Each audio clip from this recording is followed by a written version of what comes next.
Bismillahirrahmanirrahim. Assalamualaikum warahmatullahi wabarakatuh. Alhamdulillahi ala ihsanihi wa syukru lahu ala taufiqihi wa amtinani. Asyhadu an la ilaha illallah wahdahu la syarika lahu ta'ziman li sya'nih. Wa asyhadu anna Muhammadan abduhu wa rasuluh da'ila ridwanih. Allahumma salli alaihi wa ala alihi wa ashabihi wa ikhwanih. Hadirin hadirat yang dirahmati Allah Subhanahu wa taala, pada kesempatan kali ini kita akan bahas tafsir surat Al-Mursalat. Tafsir surat Al-Mursalat dan dia adalah tafsir surat terakhir dari juz 29 dan dia adalah surat terakhir dari surat-surat At-Tiwal Al-Mufassal, Tiwal Mufassal. Jadi ada namanya surat Al-Mufassal, yaitu surat-surat yang ayatnya pendek-pendek ya. Ya, ayatnya pendek-pendek dan itu dimulai dari surat Qaf sampai surat An-Nas. Surat Qaf sampai surat An-Nas. Ada yang mengatakan dari surat Al-Hujurat sampai surat An-Nas ya. Yang dimulai dengan Tiwal Al-Mufassal. Tiwal Al-Mufassal surat-surat tadi yang ayatnya pendek-pendek dibagi tiga. Namanya Tiwal Mufassal, yaitu yang suratnya panjang-panjang, yang suratnya panjang meskipun ayatnya pendek-pendek. Yang kedua disebut dengan Awasitul Mufassal, yaitu tengah-tengah. Dan yang ketiga disebut dengan Qisarul Mufassal, yaitu yang pendek-pendek dari surat Ad-Duha dan sampai terakhir. Nah, yang pertama Tiwal Mufassal dari surat Qaf sampai surat Al-Mursalat. Ini biasanya dibaca di salat subuh. Dibaca di salat subuh karena dia panjang. Kemudian yang berikutnya disebut Awasitul Mufassal, tengah yang tidak terlalu panjang, mulai dari surat setelah Al-Mursalat ya, kemudian sampai surat sebelum surat Ad-Duha ya. Nah ini tengah-tengah biasanya dibaca ketika sholat Isya. Dibaca sholat Isya. Salat duha, surat duha ke bawah disebut Qisarul Mufassal, dibaca ketika sholat Maghrib. Ini hukum asal seperti itu. Jadi kalau seorang sholat subuh berusaha membaca Tiwal Mufassal, surat-surat Mufassal yang panjang. Dari surat Qaf sampai surat Al-Mursalat. Kemudian setelah itu kalau sholat Isya ya surat yang Awasitul Mufassal tengah, kemudian sholat Maghrib dari Ad-Duha sampai ke bawah. Namun jika terkadang di sholat Maghrib baca surat Tiwal Mufassal juga boleh. Boleh. Sebagaimana kalau sholat Isya terkadang baca surat Al-Mufassal juga boleh. Sebaliknya terkadang sholat subuh baca Qisarul Mufassal seperti Rasulullah pernah baca surat Az-Zalzalah boleh. Tapi ini kita bicara secara umum. Oleh karenanya di antara surat yang dibaca oleh Nabi di akhir hayat beliau dalam sholat Maghrib adalah surat Al-Mursalat. Rasulullah SAW pernah baca surat Al-Mursalat. Inilah surat terakhir yang beliau baca sholat Maghrib berjamaah. Surat Al-Mursalat. Setelah itu beliau tidak lagi mengimami sholat. Ini menunjukkan bahwasanya boleh saja dibaca Tiwal Mufassal ketika dalam sholat Maghrib. Surat Al-Mursalat namanya juga disebut dengan surat Al-Urf. Surat Al-Urf. Karena Allah berfirman wal mursalati urfa, wal mursalati urfa. Dan lafal urfa itu hanya ada dalam surat Al-Mursalat. Dan di antara metode para ulama ketika menyebut nama tentang suatu surat, mereka memilih suatu lafal yang tidak terdapat pada surat-surat yang lainnya. Ya. Seperti surat Qaf ya karena cuma di surat apa? Qaf ya. Misalnya Al-Baqarah ya cuma karena dalam surat yang 200 ayat lebih itu cuma kata Al-Baqarah cuma ada dalam surat apa? Al-Baqarah. Maka disebut dengan surat Al-Baqarah ya. Seperti itu ya. Jadi dicari lafal yang itu istimewa yang membedakan daripada surat-surat yang lain. Nah, surat Al-Mursalat selain dikenal dengan nama surat Al-Mursalat karena itu di awal surat, demikian juga dikenal dengan surat Al-Urf karena Allah berfirman wal mursalati urfa. Kemudian surat Al-Mursalat adalah surat Makkiyah, surat Makkiyah ya. Secara umum dia adalah surat Makkiyah ya. Surat Makkiyah maksudnya surat ini turun sebelum Nabi SAW berhijrah ke kota Madinah. Tadi saya sebutkan bahwasanya ya. Jadi saya bilang tadi Tiwal Mufassal dari surat apa? Qaf sampai surat Al-Mursalat. Awasitul Mufassal yang tengah-tengah dari surat An-Naba sampai surat Al-Lail. Surat An-Naba sampai surat apa? Al-Lail. Kemudian Qisarul Mufassal dari surat Ad-Duha sampai surat An-Nas. Fungsinya apa? Orang jadi imam, kalau jadi imam, dia berusaha ketika salat subuh baca surat Tiwal Mufassal. Kalau salat Isya dia berusaha baca Awasitul Mufassal. Kalau dia salat Maghrib dia berusaha baca surat apa? Qisar Al-Mufassal. Meskipun bisa berubah-ubah tapi berusaha seperti itu karena itulah yang dicontohkan oleh Nabi SAW. Oleh karenanya ketika Mu'adz bin Jabal salat Isya baca surat Al-Baqarah ditegur oleh Nabi SAW. Salat Isya baca surat Al-Baqarah, akhirnya ada sahabat yang besok mau kerja, akhirnya dia lanjutkan sendiri. Dia berniat memutuskan, disebut dengan niat untuk muqata'ah, dia berpisah dari imam, kemudian dia lanjutkan sendiri selesai. Akhirnya ada yang lapor kepada Mu'adz. Mu'adz tadi ada si fulan, dia sholat di belakang kamu jadi makmum, kemudian dia menyelesaikan sholat sendiri, tidak menunggu kamu. Kata Mu'adz bin Jabal, itu munafik. Orang ini pun lapor pada Nabi, ya Rasulullah, si Mu'adz bin Jabal bilang saya munafik. Maka Rasulullah SAW pun panggil Mu'adz. Rasulullah mengatakan, afatanun anta ya Mu'adz, apakah kau tukang fitnah wahai Mu'adz? Kenapa salat Isya baca apa? Surat Al-Baqarah. Kata Nabi, aina anta min sabbihisma rabbikal a'la? Kenapa tidak baca sabbihisma rabbikal a'la? Wal laili idza yaghsha. Kenapa tidak baca surat wal laili idza yaghsha? Surat-surat seperti itu yang dibaca ketika salat Isya, ya. Taib, kita masuk pada ayat yang pertama. Ya. Allah berfirman,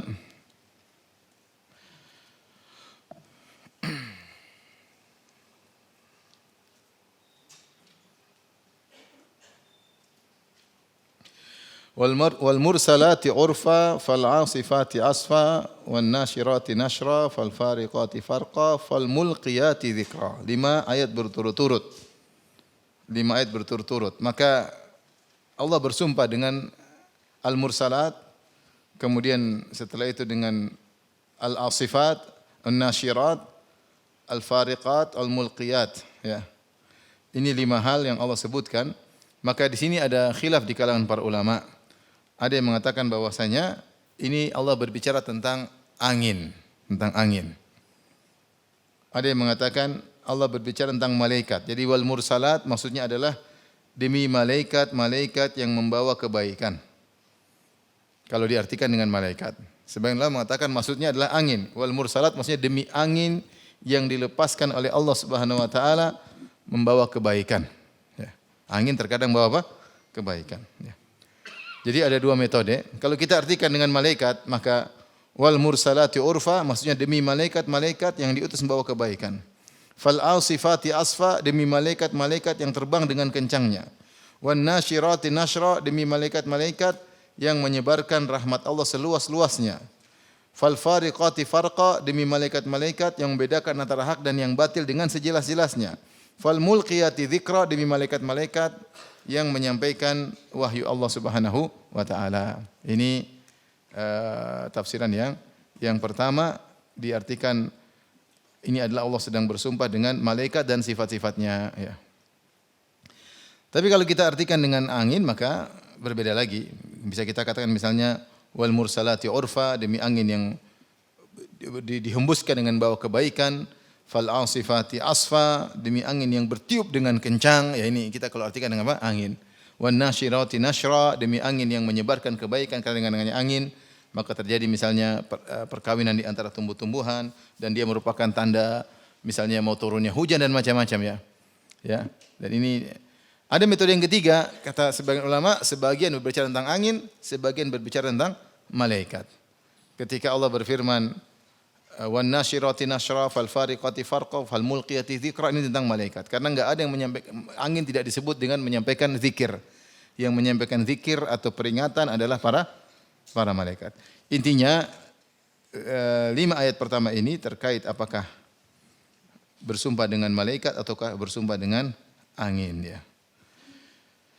Adapun urfa, ini adalah kata yang asing dalam surat Al-Mursalat. Urfan maknanya adalah rambut yang ada di punggung kuda, leher kuda. Kalau kuda berjalan kan ada di lehernya ada apa? Ada rambutnya indah, dia bergerak. Itu namanya urfa, ya. Urfa yang menunjukkan keindahan, ya. Itu secara bahasa, ya. Oleh karenanya dia seakan-akan berjalan berturut-turut. Dia berjalan gerakannya berturut-turut. Ya. Maka digambarkan seperti malaikat yang, kalau malaikat demi malaikat yang diutus dengan berturut-turut. Atau demi angin yang berhembus secara berturut-turut. Tapi Allah Subhanahu wa taala bersumpah dengan hal ini, ya. Kata Allah Subhanahu wa taala, fal mulqiyati dzikra, dan malaikat-malaikat demi malaikat-malaikat yang menyampaikan wahyu, udhran au nudhra, itu untuk menolak alasan-alasan atau untuk memberi peringatan-peringatan. Artinya ketika Allah Subhanahu wa taala telah menurunkan para malaikat dengan bawa wahyu kepada para rasul, dan fungsi wahyu adalah untuk memberi peringatan kepada manusia untuk bertakwa kepada Allah Subhanahu wa taala, maka setelah itu tidak ada lagi alasan-alasan, ya, bagi manusia karena hujjah telah diturunkan oleh Allah Subhanahu wa taala. Apalagi kecuali kalau tidak ada ayat yang turun, tidak ada pemberi peringatan yang turun. Malaikat sudah diturunkan oleh Allah menyampaikan wahyu kepada para nabi dan para nabi telah menyampaikan agama Allah Subhanahu wa taala, maka selesai, tidak ada uzur. Kecuali orang yang tidak pernah mendengar ajaran Rasulullah SAW atau ajaran para nabi sama sekali, maka mereka akan diuji oleh Allah pada hari kiamat kelak. Siapa yang mendengar ajaran Rasulullah SAW atau ajaran para nabi-nabi, maka tidak ada uzur lagi bagi mereka karena telah turun wahyu Allah Subhanahu wa taala kepada mereka, ya. Ya, maka apalagi zaman sekarang. Zaman sekarang enggak ada uzur. Apa mau uzur? Medsos sudah di mana-mana, media informasi di mana-mana. Orang kalau mau kenal Islam dengan mudah, ya, di mana-mana, ya. Kalau zaman dulu kita bicara misalnya 100 tahun lalu, 200 tahun lalu, mungkin banyak orang yang tidak pernah dengar tentang Islam sama sekali. Mungkin orang yang tinggal di penghujung Eropa, yang mereka tidak mengenal kecuali agama Nasrani misalnya. Mereka mungkin ada yang tidak mendengar tentang Islam sama sekali, mungkin karena mereka tinggal di pedalaman. Tapi kalau zaman sekarang, semua informasi bisa diakses. Semua informasi bisa diakses. Ya. Hanya orang yang tidak mau cari informasi yang tidak dapat informasi. Islam apalagi dengan hebohnya. Orang semua tahu tentang Islam sekarang. Sehingga semakin sulit orang tidak menerima Islam dapat uzur. Semakin sulit. Bahkan bisa jadi tidak ada uzur lagi bagi orang untuk tidak mengenal apa? Islam. Ya. Karena akses untuk mengetahui Islam sangat mudah di era zaman kita sekarang ini.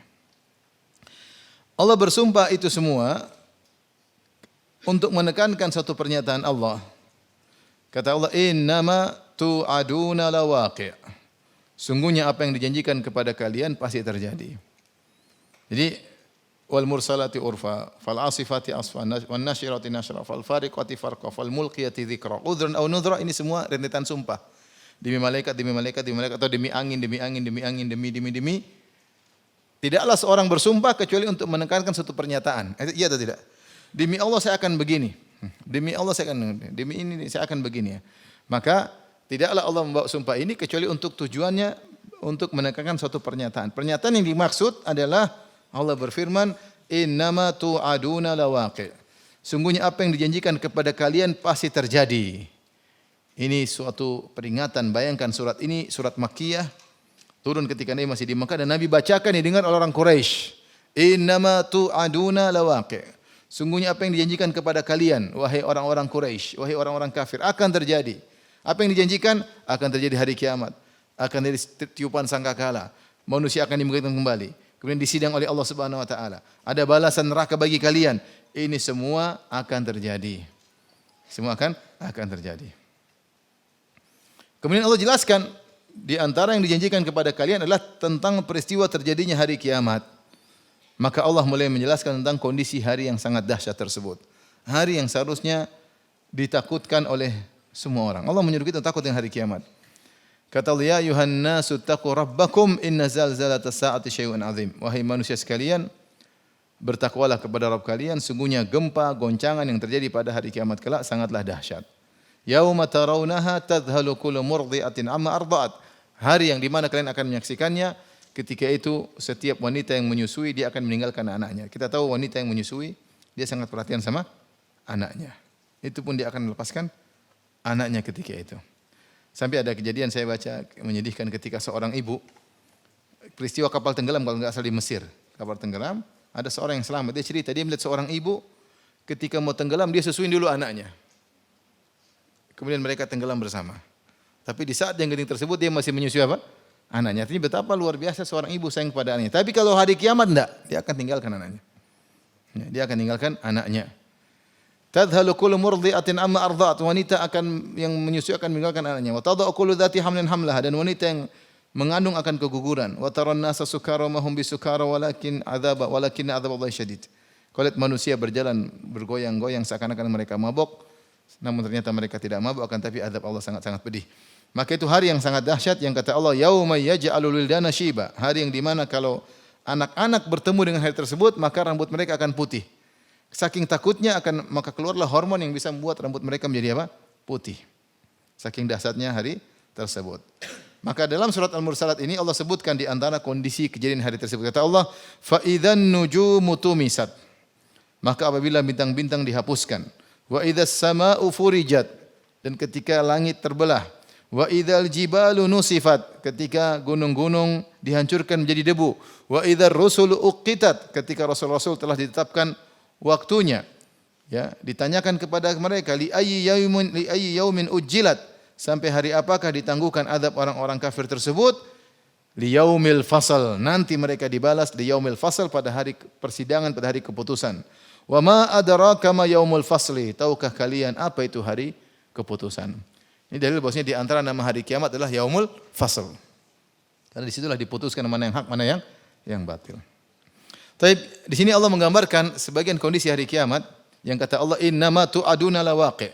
Sungguhnya apa yang dijanjikan kepada kalian wahai para penyembah berhala, yang kalian mengingkari hari kebangkitan, kalian mengingkari hari kiamat, yang dijanjikan kepada kalian pasti terjadi. Kondisinya seperti ini, dengarkanlah. Allah tegakkan hujah bagi mereka. Hari kiamat tersebut kata Allah fa idzan nujumu tumisat, ketika bintang-bintang dihapuskan, ya. Tumis itu dihapus seperti buku misalnya. Ada buku tulisan saking lamanya tulisannya mulai apa? Hilang. Itu namanya toms, hilang. Ya. Maka bintang-bintang ketika itu, ya, ada yang mengatakan ketika pada hari kiamat kelak maka cahaya yang ada bintang-bintang tersebut hilang. Cahayanya apa? Hilang. Sebagaimana Allah sebut dalam ayat yang lain kata Allah wa idzan nujumun kadarat, ketika bintang-bintang telah hilang cahayanya. Yang tadinya terang kita bisa melihat, ternyata hilang cahayanya. Ini tanda-tanda hari kiamat, bintang-bintang hilang cahayanya. Bukan cuma hilang cahayanya, bahkan bintang-bintang tersebut akan berjatuhan. Ya. Idzas samaa'u fatarat wa idzal kawakibun tatharat. Ketika langit terbelah, bintang-bintang berjatuhan. Hilang cahayanya, kemudian berjatuhan. Apa yang terjadi dengan langit? Kata Allah Subhanahu wa taala, wa idzas samaa'u furijat. Ketika langit terbelah, langit terbelah. Dan Allah sebutkan proses ketika terjadi yang dialami oleh langit pada hari kiamat kelak dimulai dari insyiqaq, ya. Kata Allah idzas samaa'u syaqqat, ketika langit mulai apa? Terbelah. Mulai robekan sedikit. Kemudian semakin besar belahannya, itu idzas sama terjadi infiraj, ya. Maka wa idzas samaa'u furijat, ketika langit terbelah itu belahnya lebih besar. Dimulai dari insyiqaq, insyiqaq itu belahan-belahan, ya. Kemudian infitar, wa idzas samaa'u fatarat, infitar itu lebih besar lagi belahannya. Kalau sudah terbelah, fa idzan syaqqatis sama' fakanat wardatan kaddihan. Jika langit sudah terbelah maka jadi lemah. Jadi apa? Fa hiya yauma idzin wahiyah, maka langit pada hari tersebut menjadi lemah. Tadinya kuat kokoh, ketika terbelah dia menjadi apa? Lemah. Ketika sudah lemah, ya, Allah Subhanahu wa taala mencabut langit tersebut seakan-akan ada bingkai, tempat pasang langit dicabut. Wa idzas samaa'u kusyitat. Kusyitat maksudnya dicabut dari tempatnya. Seperti kalau ada orang menyembelih kambing kemudian diiris kulitnya, dilepas kulitnya dari tubuh kambing tersebut. Setelah itu baru Allah lipat. Yauma natwis samaa'a katayyis sijil lil kutub. Kami pun hari itu melipat langit seperti melipat lembaran-lembaran buku, kata Allah. Dalam ayat yang lain kata Allah Subhanahu wa taala, was samawati matwiyatun biyaminih. dan langit pada kali itu dilipat dengan tangan kanan Allah Subhanahu. Ini proses yang terjadi pada langit. Terbelah sedikit, kemudian terbelahnya menjadi besar, kemudian menjadi lemah, kemudian dilepas dari tempatnya, kemudian dilipat oleh Allah Subhanahu wa taala, kemudian Allah ganti dengan langit yang baru. Yauma tubaddalul ardu ghairal ardi was samawat. Hari di mana bumi diganti dengan bumi yang lain dan langit yang diganti dengan langit yang lain. Maka di antara kondisi hari kiamat adalah apa yang dialami oleh langit. Kata Allah, wa idzas samaa'u furijat. Ketika langit terbelah. Langit sudah terbelah maka jelas bintang-bintang berjatuhan. Tempat bintang-bintang tersebut di langit. Rembulan jatuh, matahari jatuh, lepas semuanya dari langit. Langitnya sendiri sudah runtuh. Sudah runtuh. Kemudian ini terjadi di alam atas. Bagaimana di alam bawah? Kata Allah, wa idzal jibalu nusifat. Ketika gunung-gunung dirubah menjadi debu. Demikianlah kondisi gunung-gunung ketika hari kiamat kelak. Kata Allah Subhanahu wa taala, "Wa yas'alunaka 'anil jibal, faqul yansifuha rabbi nasfa, fayadharuha qa'an safsafa, la tara fiha 'iwaja wala amta." Mereka bertanya kepada tentang hari kiamat, tentang gunung. Apa yang terjadi? Gunung dihancurkan oleh Allah. Di gunung tersebut dicabut dari pasaknya, kemudian berterbangan, saling tabrakan, ya. Tabrakan, setelah tabrakan hancur seperti debu, ya.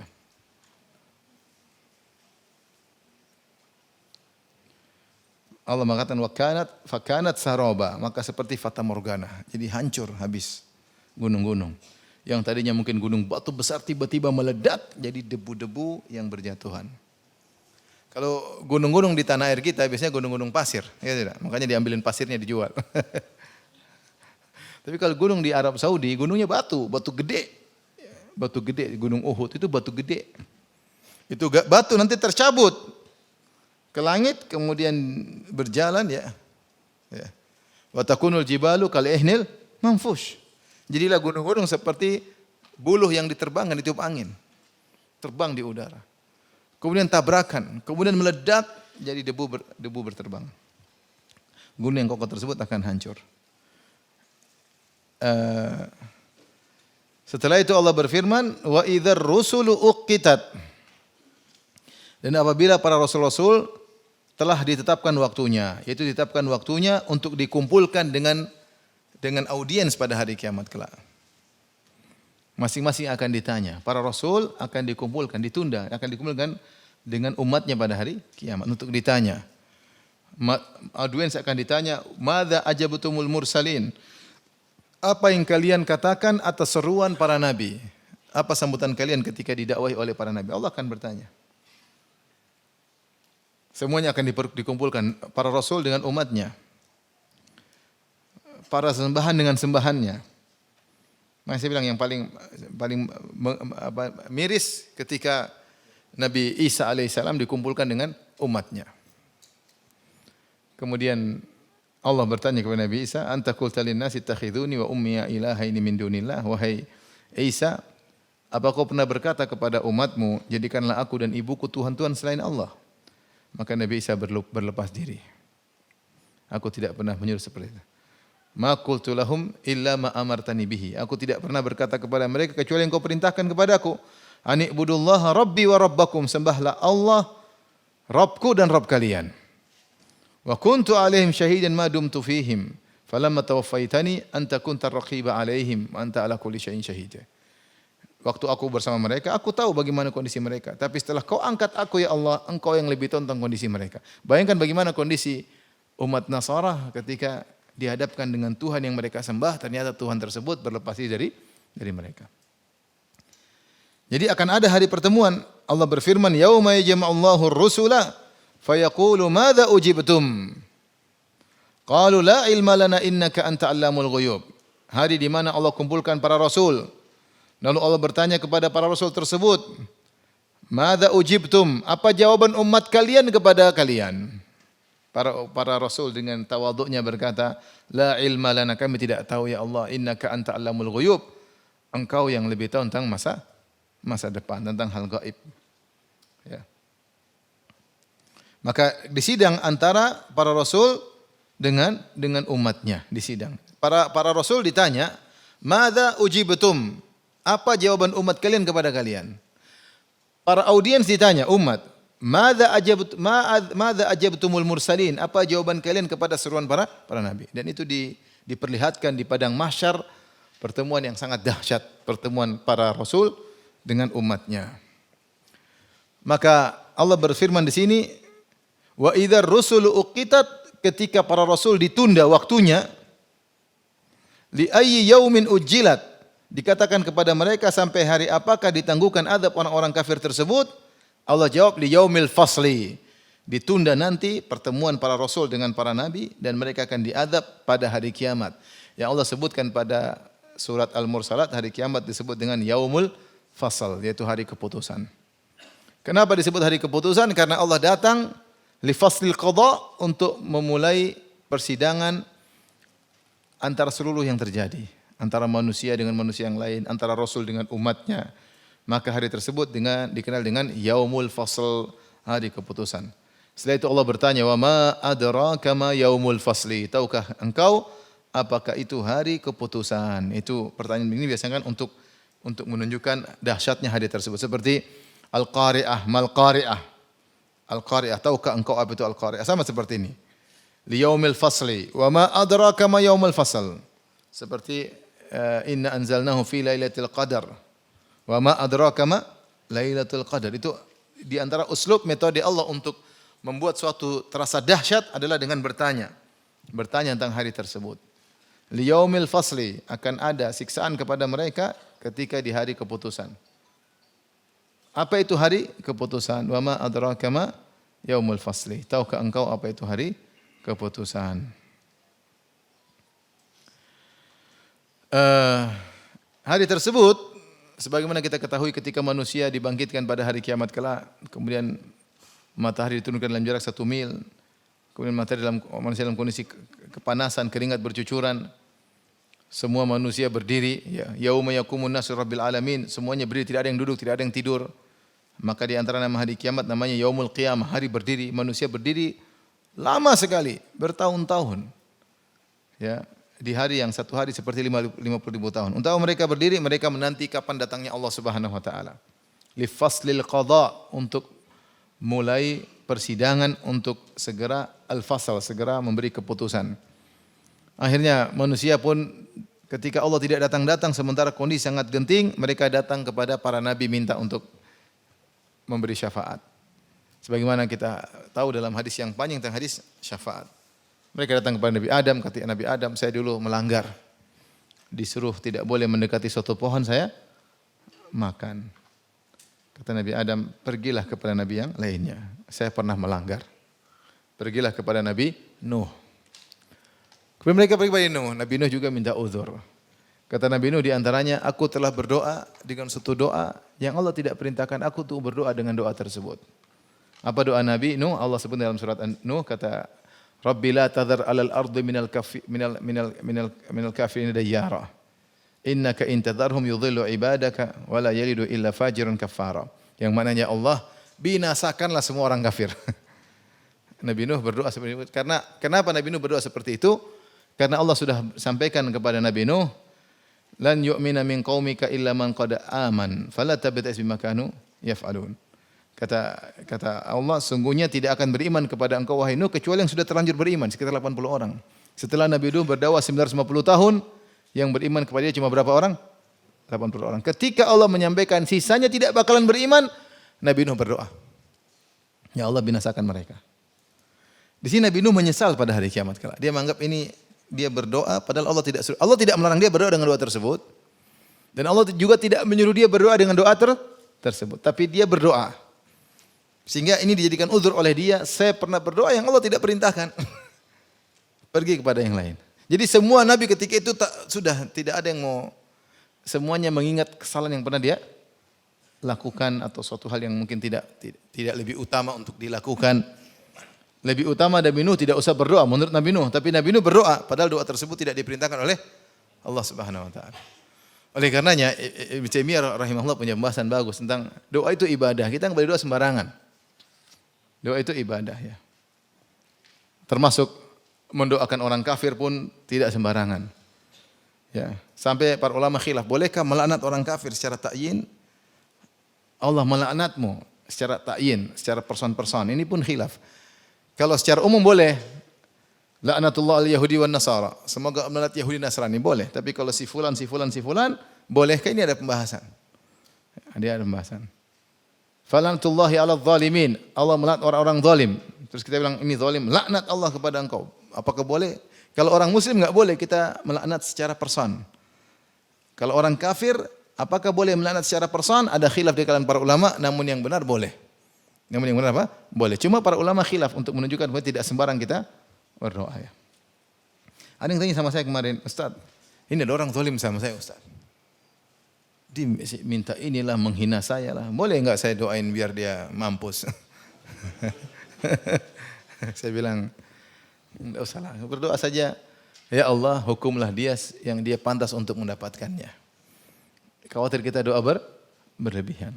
Nabi Nuh saja ketika berdoa, dia termasuk hal yang dia jadi gerundel di hatinya. Sehingga ketika orang minta syafaat, dia bilang, saya berdoa dengan doa yang Allah tidak perintahkan saya untuk apa?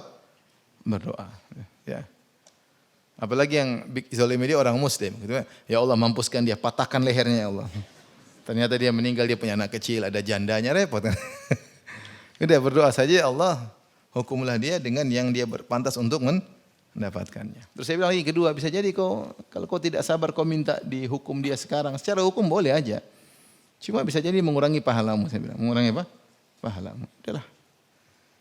Jadi maksud saya hanya mengisyaratkan tadi bahwasanya Nabi Nuh alaihissalam ketika dia berdoa dengan suatu doa yang tidak diperintahkan oleh Allah, maka dia pun termasuk hal yang buat dia menghalangi dia untuk berani memberi apa? Syafaat. Maka Nabi Nuh mengatakan, nafsi, nafsi, saya juga butuh syafaat. Pergilah, idhabu ila ghairi. Pergilah kepada Nabi yang lain. Idhabu ila Ibrahim. Pergilah mereka ke Ibrahim. Ibrahim AS juga akhirnya minta uzur. Saya pernah berdosa 3 kali. Yang semua dosa tersebut karena Allah Subhanahu wa ta'ala. Pertama dusta ketika ditanya, ini siapa? Sarah. Kata Nabi Ibrahim, hadhi ukhti, saudariku. Padahal istriku. Tapi dia enggak bisa bilang apa? Istriku. Karena bilang istriku dia dibunuh. Dia bilang saudariku sesama muslimah. Kedua, ketika dia diajak untuk pergi acara keagamaan mereka, kaumnya, maka dia mengatakan, ini sakim, saya sakit. Padahal dia tidak apa? Sakit. Kata para ulama, maksudnya Ibrahim, saya sakit hati lihat kalian. Akhirnya dia dia menyesal karena yang ketiga, ketika dia ditanya, man fa'ala hadza bi alihatina? Siapa yang anta fa'alta hadza bi alihatina ya Ibrahim? Apakah kau yang menghancurkan patung-patung kami? Kata Nabi Ibrahim, bal fa'alahu kabiruhum hadza. Fas'aluhu in kanu yantiqun. Fas'aluhum in kanu yantiqun. Yang bikin hancurin mereka patung yang gede. Kalau enggak percaya tanya sama patung-patung kecil. Kalau mereka bisa jawab, ini yang gede yang hancurin. Ini namanya kebohongan bersyarat. Saya yang hancurin patung gede, kalau patung-patung kecil bisa ngomong. Karena patung-patung kecil tidak bisa ngomong, berarti saya, maksudnya begitu. Ini namanya bohong apa? Bersyarat. Seperti saya pernah dibilang, di Makassar katanya ada patung Syekh Yusuf. Entah ada atau tidak, saya dibilangin sama orang. Ada patung Syekh Yusuf. Kalau kau panggil dia, Syekh Yusuf, kalau dia dengar, dia balik begini. Cuma dia enggak pernah dengar, makanya dia enggak pernah balik-balik. Enggak tahu patung Syekh ada atau tidak, saya rasa tidak ada, cuma obrolan aja. Tapi intinya, Ibrahim alaihissalam menyesali 3 kebohongan itu yang semuanya karena Allah Subhanahu wa taala. Perkaranya hari sangat dahsyat hari tersebut. Tidak ada satu lafal kemudian dianggap remeh. Nabi Nuh yang luar biasa, dia mempermasalahkan doa dia. Padahal doa dia untuk kemaslahatan. Tapi dia mempermasalahkan doa yang pernah dia panjatkan tersebut. Kata Nabi Ibrahim, idhabu ila ghairi, pergilah kepada selainku. Idhabu ila Musa. Pergilah kepada Musa. Ya Musa datangi.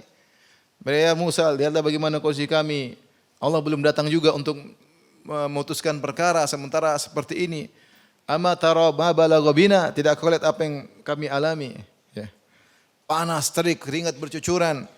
Kata Nabi Musa, inni qad qataltu nafsan lam umar bi qatliha. Aku telah membunuh satu jiwa yang aku tidak diperintahkan untuk membunuhnya. Nabi Musa pernah salah, membunuh anak buah Firaun. Fa wakazahu Musa faqada alaihi, dalam surat Al-Qasas. Nabi Musa ingin nolong temannya dari Bani Israel, dia dorong itu orang mati ternyata karena saking kuatnya Nabi Musa. Nabi Musa sangat kuat. Nabi Musa saja waktu mukul batu, maka ada cap tangannya di batu. Kalau kita mukul batu, cap batu di tangan kita. Saking kuat. Nabi Musa kuat sekali ya. Ya. Bagaimana dia angkat sumur, tutup sumur yang dilihat oleh dua wanita itu. Sumur itu tidak bisa diangkat cuma 8 orang, Nabi Musa sendirian angkat. Artinya dia dorong orang tersebut tidak sengaja untuk membunuhnya, tapi orang tersebut mati. Bagi orang kafir, pengikut Firaun, tapi dia mengatakan inni qad qataltu nafsan lam umar bi qatliha. Aku telah membunuh sebuah jiwa, seseorang yang aku tidak diperintahkan membunuhnya. Nabi Musa takut. Pergilah kepada nabi selainku. Akhirnya mereka pergi kepada Nabi Isa.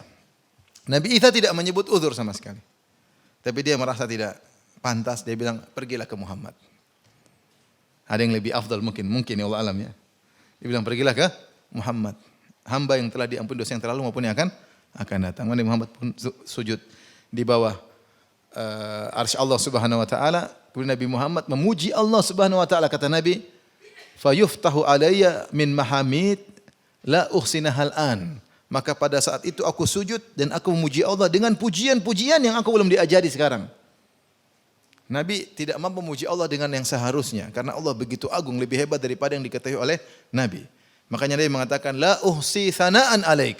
Aku tidak mampu memuji engkau ya Allah yang seharusnya. Anta kama athnaita ala nafsik. Engkau lebih agung sebagaimana engkau lebih tahu sendiri. Karenanya pada hari kiamat ketika Nabi sallallahu alaihi wasallam sujud, kata Nabi, dibukakan bagiku pujian-pujian untuk memuji Allah yang sekarang aku belum bisa. Belum diajari, maka Nabi sujud. Ba'ur Allah. Kemudian mengatakan, ya Muhammad irfa' ra'sak wasal tu'tah washfa' tushaffa'. Wahai Muhammad, angkat kepalamu dan mintalah kau akan dikabulkan. Dan bila syafaat, maka kau akan diberi izin untuk beri syafaat. Syafaat itu disebut dengan syafaatul uzma. Maka Allah pun datang untuk mulai persidangan. Kata Allah, waja'a rabbuka wal malaku saffan saffa. Maka datanglah Allah dan malaikat mengiringi kedatangan Allah Subhanahu wa taala. Buat apa? Li faslil qada, untuk mulai perhitungan. Mulailah manusia semua disidang ketika itu. Kalau kita di dunia sidang ada apa namanya? Hakim apa namanya? Hakim pembela ada tidak? Tidak ada. Ada hakim penuntut, ada terdakwa, hakim pembela, ada pengacara, ada saksi, ada akhirat beda. Allah hakimnya. Ya. Saksinya kulit, tangan, kaki, bumi semua berbicara. Tidak bisa belok kanan, tidak bisa belok kiri. Yang menghidang adalah yang la yakhfa alaihi syai', tidak satu pun tersembunyi baginya. Yang menyidang adalah yang maha adil. Itulah disebut yaumul fasl, hari kiamatlah hari keputusan.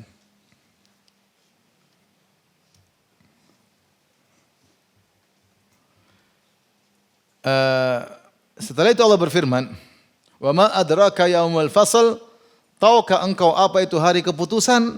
Tatkala Allah menyidang manusia seluruhnya, kata Allah, wailu yauma idzil lil mukadzibin. Celaka pada hari itu bagi orang para pendusta, yaitu yang mendustakan hari akhirat, orang-orang kafir. Dan Allah Subhanahu wa taala mengulangi firman Allah ini, wailu yauma idzil lil mukadzibin, 10 kali dalam surat Al-Mursalat. Dan ini tidak pernah Allah lakukan dalam surat-surat yang lain. Apa hikmahnya Allah sampai mengulang 10 kali dalam satu surat? Celakalah pada hari itu bagi mereka yang telah berdusta. Sebagian ulama mengatakan pengulangan sampai 10 kali ini bukan sekedar penekanan. Kalau penekanan diulang 2 kali sudah cukup. Kenapa Allah sampai ulang 10 kali? Wailul yauma idzil mukadzibin. Terus wailul yauma idzil mukadzibin. Wailul yauma idzil mukadzibin. Kenapa? Bukan sekedar penekanan, tapi karena pendustaan mereka banyak. Mereka mendustakan hari kiamat, mereka mendustakan para rasul, mereka mendustakan Al-Quran, mereka mendustakan ini. Banyak mereka dustakan. Sampai Allah cap mereka pendusta berulang-ulang. Ini hikmah yang pertama. Karena yang mereka dustakan banyak, bukan cuma satu item yang mereka dustakan banyak.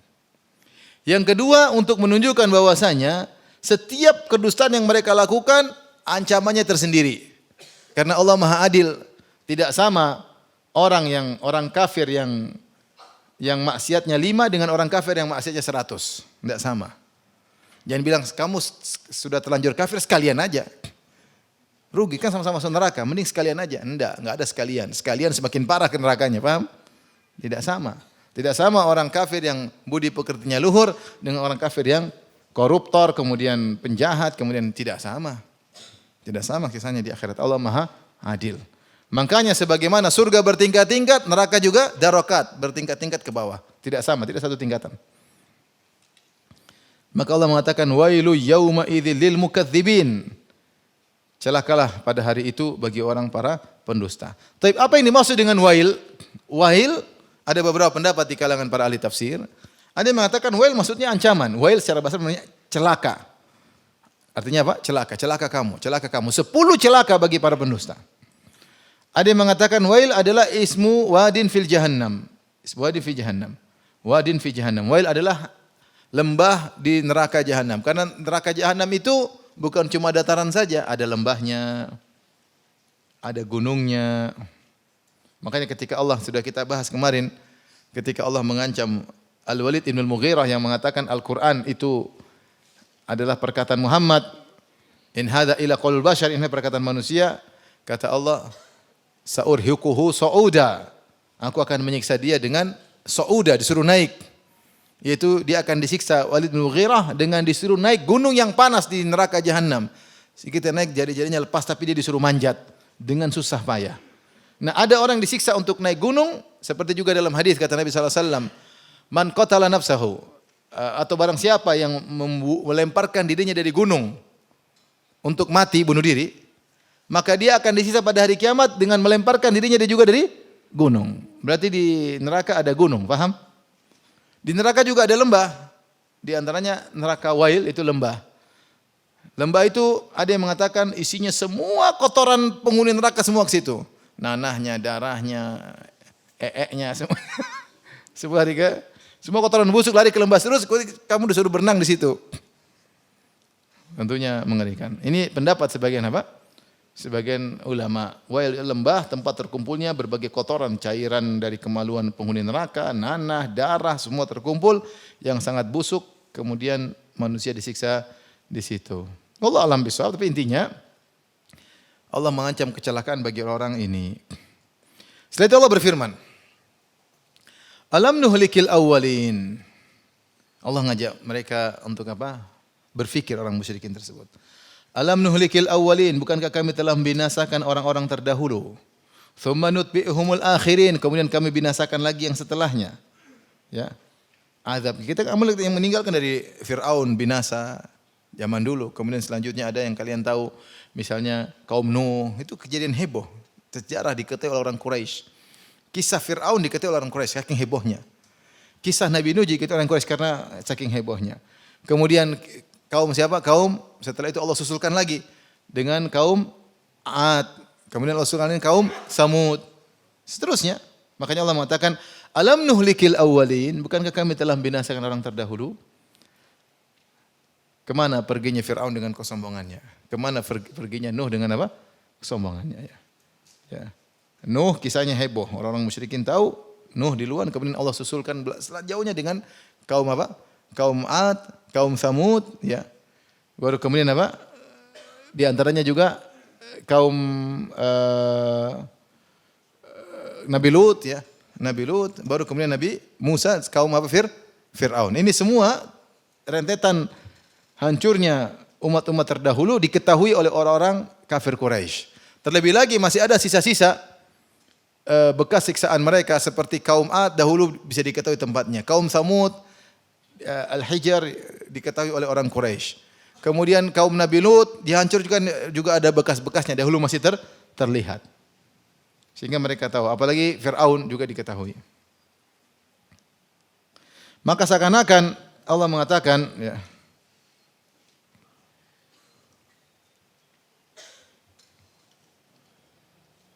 lagi kajian.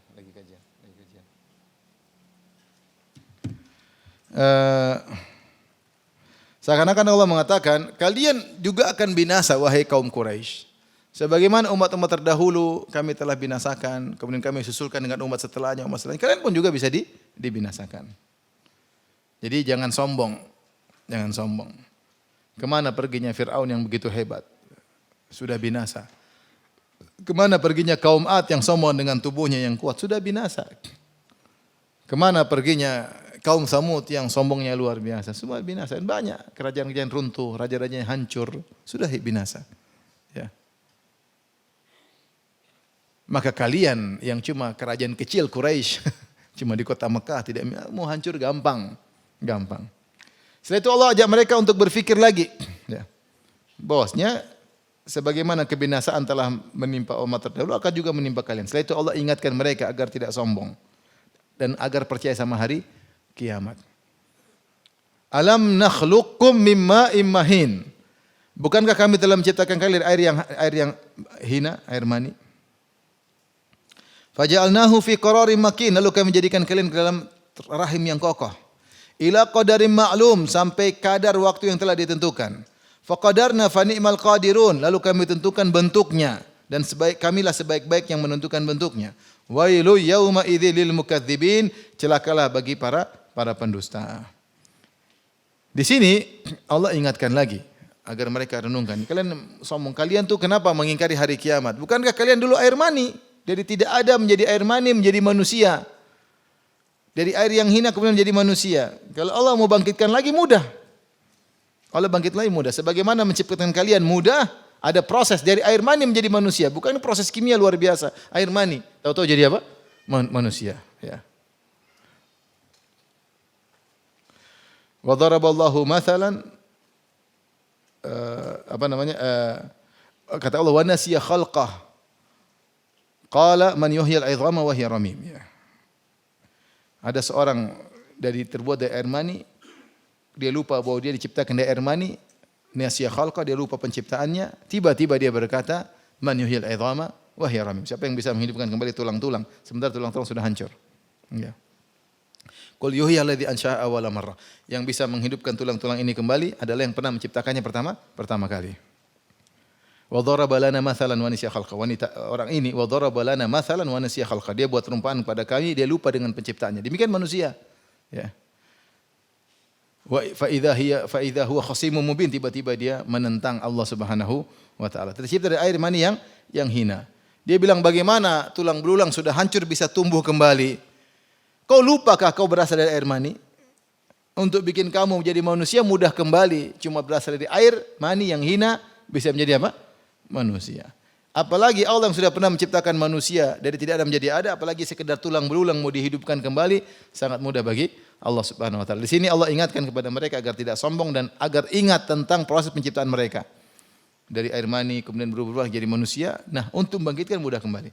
Alam nakhluqkum mimma immahin. Bukankah kami ciptakan kalian dari air mani yang hina? Kemudian kami jadikan air tersebut fi qararin makin. Air mani tersebut kami taruh di rahim. Sehingga Allah menamakan rahim dengan qarar makin, yaitu tempat yang kokoh. Dari sini Syekh Utsaimin mengatakan kalau air mani sudah terjadi proses dengan sel ovum, terjadi pembuahan, kemudian dia berpindah ke rahim, maka tidak boleh digugurkan. Meskipun masih berupa apa? Nutfah. Kenapa? Karena Allah menamakan qararin makin, kami meletakkannya di tempat yang kokoh, yaitu jangan diganggu lagi. Maka siapa yang menggugurkan nutfah ini maka dia berdosa. Tentu tidak sama kalau sudah ditiupkan ruh. Tentu dosanya lebih besar lagi karena membunuh. Tentu tidak sama lagi kalau sudah dilahirkan, lebih parah lagi. Tapi ini semua rangkaian dosa. Jangan bilang ini belum ditiupkan ruh kita boleh gugurkan, enggak boleh. Diperiksa hamil, oh belum ada sebulan, belum ditiupkan ruh boleh digugurkan, enggak boleh. Kenapa? Allah sudah letakkan, ini proses penciptaan manusia Allah sudah letakkan di qararin makin, di tempat yang kokoh. Bukan untuk digugurkan, enggak boleh. Allah namakan dengan tempat yang kokoh agar tidak diganggu. Maka kalau sudah terjadi pembuahan tidak boleh digugurkan. Kalau dia gugurkan dia berdosa. Tentu lebih parah lagi kalau sudah ditiupkan apa? Ruh. Lebih dosa lagi seperti membunuh. Tentu lebih bahaya lagi kalau sudah keluar anak tersebut. Tapi ini juga berdosa.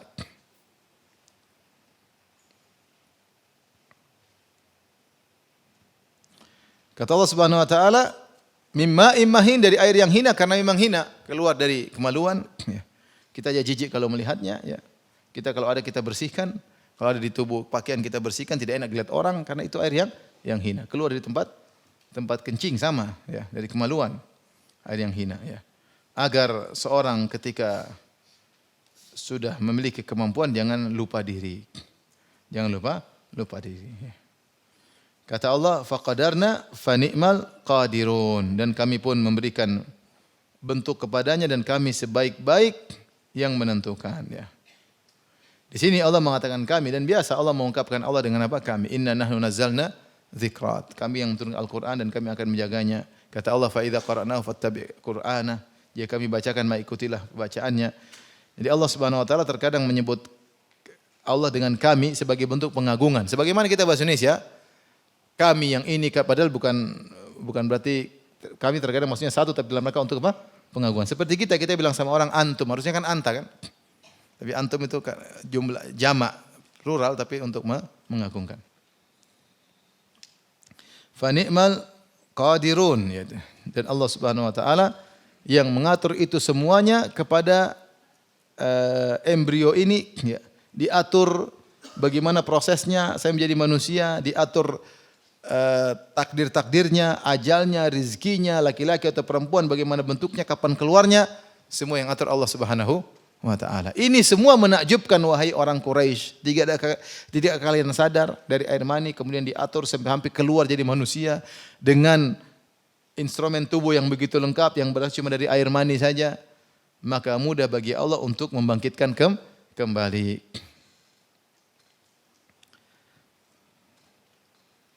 Baik, sampai sini saja ya. Ayat berikutnya insyaallah pertemuan berikutnya. Makanya ada seorang yang sombong ketika ketemu dengan seorang ulama, dia berkata, tidak tahukah engkau siapa saya? Kamu tahu enggak siapa saya ini? Kata orang itu, ulama tersebut, saya tahu. Kau tercipta dari air mani yang hina. Keluar dari kemaluan. Kamu sombong-sombong apa? Keluar dari kemaluan 2 kali. Kemaluan bapakmu dan kemaluan ibumu, ya enggak? Kemaluan bapakmu lahir dari kemaluan apa? Ibumu. Kemudian sekarang kau berjalan pun dalam perutmu ada kotoran. Kalau dikeluarkan bau. Kalau kau mati jadi bangkai, kalau tidak dikuburkan bikin bau satu kampung. Itulah hakikatmu. Apa yang mau disombongkan? Baik, demikian saja. Ibu-ibu yang dirahmati Allah Subhanahu wa taala. Insyaallah kita lanjutkan lanjutannya pada pertemuan berikutnya bulan depan insyaallah taala. Ada yang bertanya?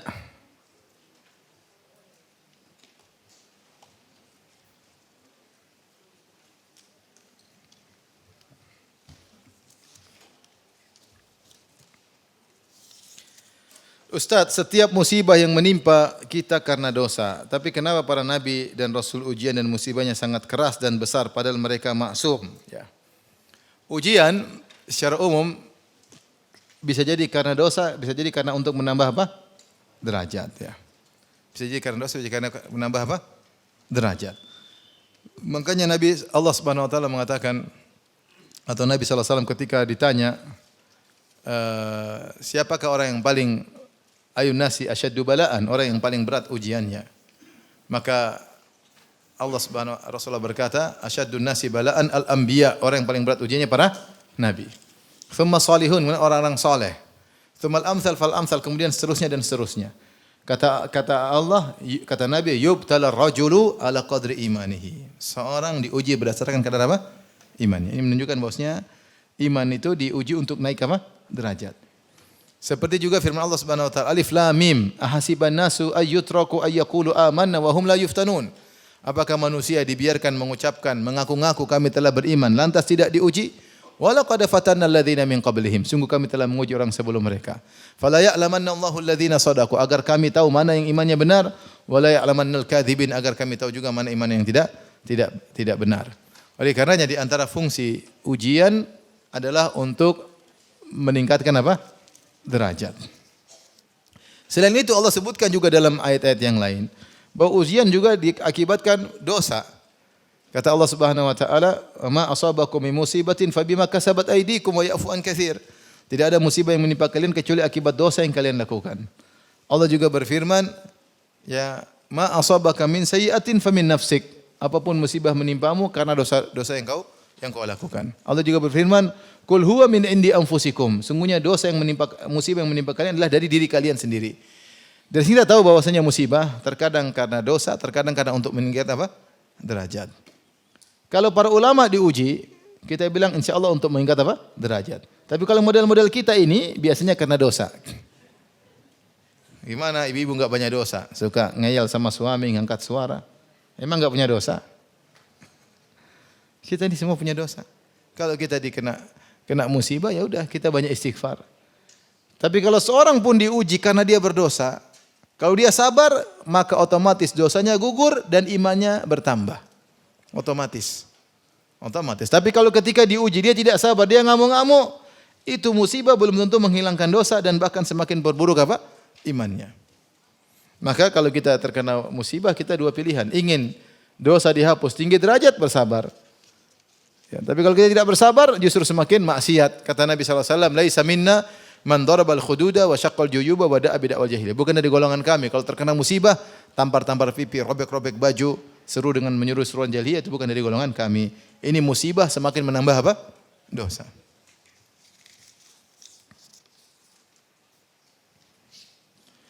Apabila kita ditugaskan kantor ke negeri kafir untuk waktu yang cukup lama, 6 bulan 1 tahun. Apabila tidak ada masjid di sekitarnya, bagaimana kita melakukan kewajiban salat Jumat? Apakah bisa dengan jamaah hanya 5 orang dan tidak dilakukan di masjid? Allah alam, ini pembahasan masalah salat Jumat. Salat Jumat tidak harus di masjid. Tapi disarankan oleh para ulama, dia harus apa? Muqimin. Orang-orang yang memang tinggal situ tempat tinggal mereka. Bukan musafirin. Orang musafir tidak ada apa? Tidak ada salat Jumat. Terkait salat Jumat, harus berapa orang? Ya, wallahu alam bisawab. Pendapat yang sebagian ulama mengatakan harus 40 orang, sebagian mengatakan tidak harus 40 orang. 5 orang cukup, ya. 3 orang cukup.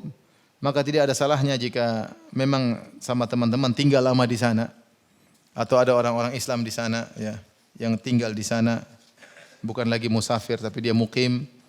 Ya, kemudian mereka sholat Jumat meskipun cuma berlima, ya, tidak harus di masjid.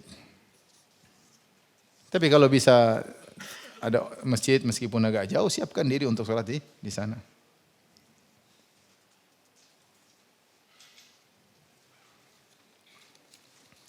Saya pernah mendengar bahwasanya hadis jika seorang baca Al-Baqarah Al-Imran setiap malam nantinya di padang mahsyar akan mendapatkan naungan awan yang teduh. Ya, di antara hadis bahwasanya bacalah Zahrawain, ya kalau enggak salah, ya. Bacalah 2 surat Al-Baqarah, surat Imran. Fa innahuma ya'tiyani yaumal qiyamah ka'annahuma ghamamatan, di antara riwayat seakan-akan keduanya seperti ghamamah, itu awan yang menaungi. Awan yang menaungi. Hadisnya sahih.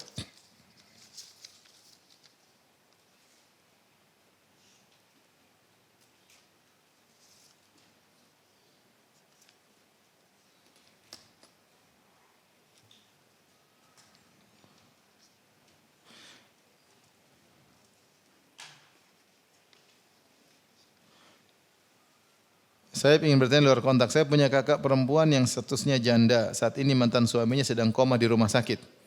Pertanyaannya, apakah kakak perempuan juga mantan suaminya? Atas dasar apakah kakak perempuan juga mantan suaminya?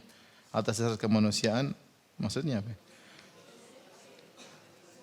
Apakah kakak perempuan juga mantan suaminya atas dasar kemanusiaan, karena maksudnya membantu kali ya.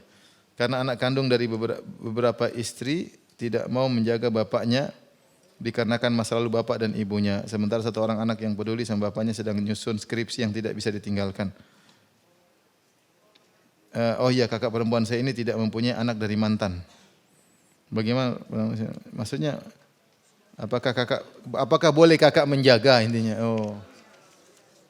Kalau mantan berarti orang lain. Orang lain, meskipun belum bisa move on. Jadi bukan mahramnya lagi, mahramnya lagi, ya.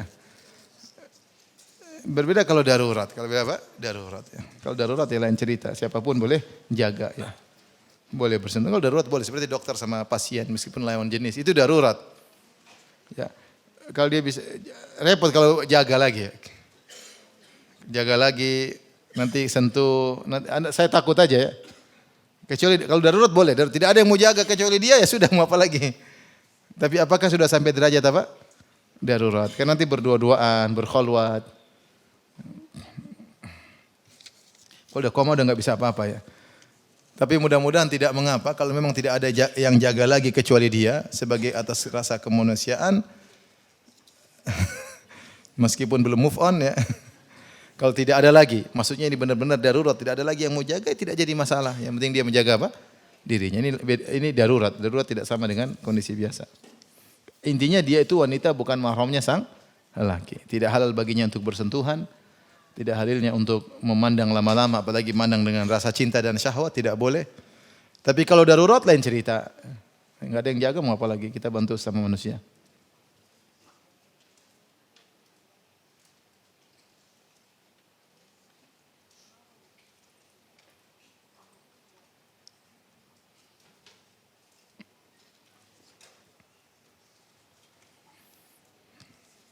Ada saudara muslim yang mengatakan bahwa selama tidak ada dalil yang melarang suatu ibadah, maka ibadah boleh dilakukan.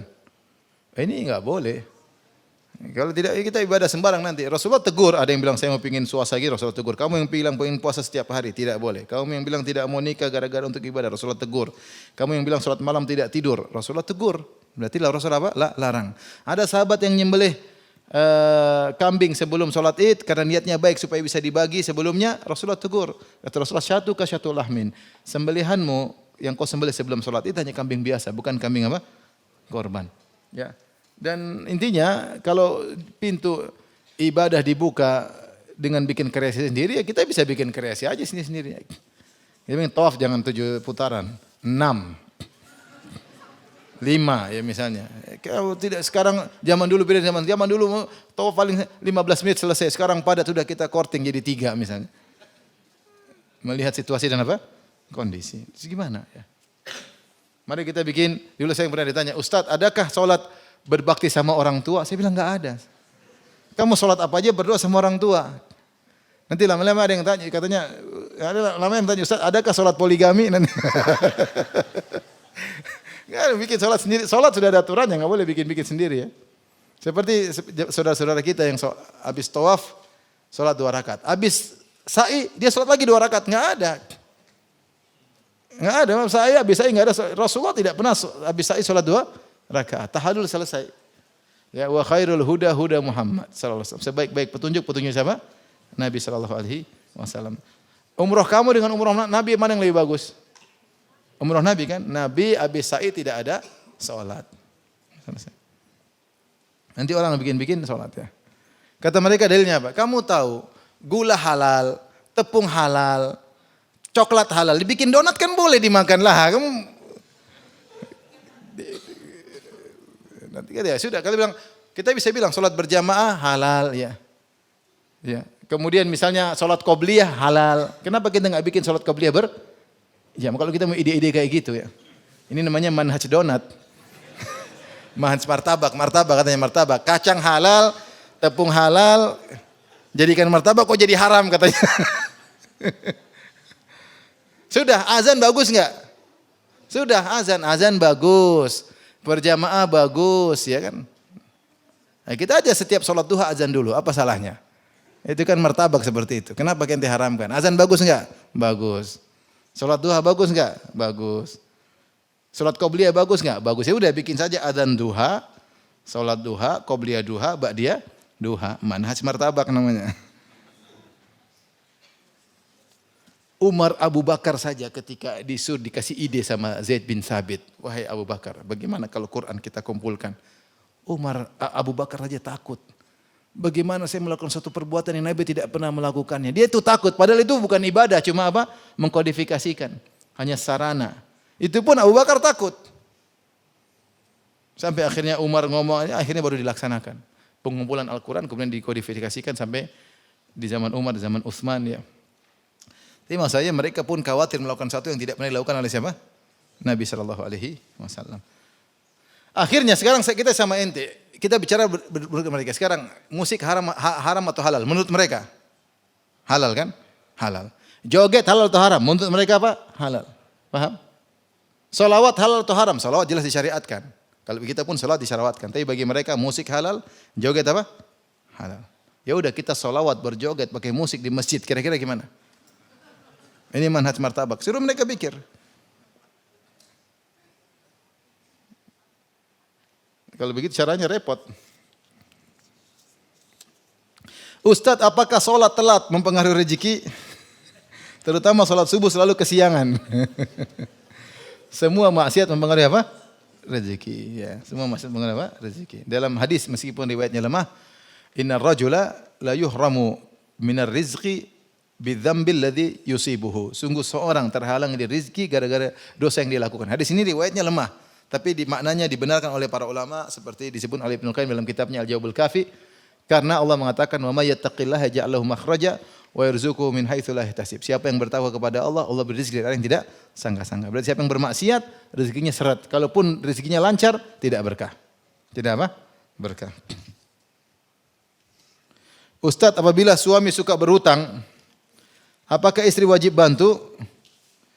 Sedangkan istri dapat uang belanja 2 hari, istri belanja sehari-hari kali dari suami. Maksudnya bagaimana?